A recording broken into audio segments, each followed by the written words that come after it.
राज ठाकरेंनी शिवसेना सोडल्यानंतर बाळासाहेबांना बडव्यांनी घेरलं असं विधान केलं होतं। तोच धागा पकडून आशिष शेलार यांनी राज ठाकरेंच्या शिवसेनेतील बडव्यांविषयी गेलेल्या जुन्या विधानाची आठवण करून दिली। मात्र त्यावरून पंढरपुरातील बडवे समाज आक्रमक झाला।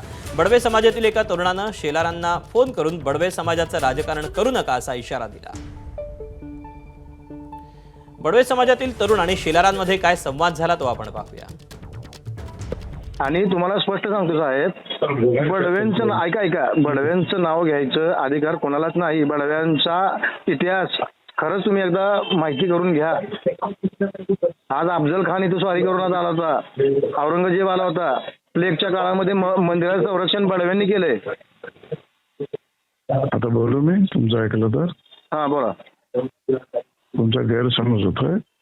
पूर्ण प्रेस बघितले तर गैरसमज होणार नाही। अहो पण बडवे नाव कशासाठी आम्हाला त्रास होतो ना साहेब इथं। त्यामुळे तुमच्या त्रासाला मी समजून घेतो।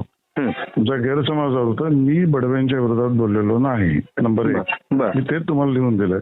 2 मी जे बोललो ते राज ठाकरे पार्टी सोडताना तो बडव्यांवर बोलला आहे। कोण? राज ठाकरे। मान्य 100%। आज आमची परिस्थिती इतकी वाईट अवस्थेत आहे साहेब।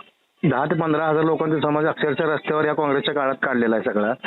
आज इतक्या वाईट अवस्थेत आमचा समाज असताना हे नाव येतं, त्याबद्दल आम्हाला वाईट वाटतं साहेब। आज मंदिराचं संरक्षण हजारो वर्षापासून बडव्यांनी केलं। तुम्ही आता मला बोलतो ना? हा तुम्ही बोललात ते मान्य मला की तुम्ही बडव्यांची बाजू घेऊन बोललात। हा बोला। तुमचं म्हणणं मला पूर्ण मान्य आहे। एबीपी माझा, उघडा डोळे बघा नीट।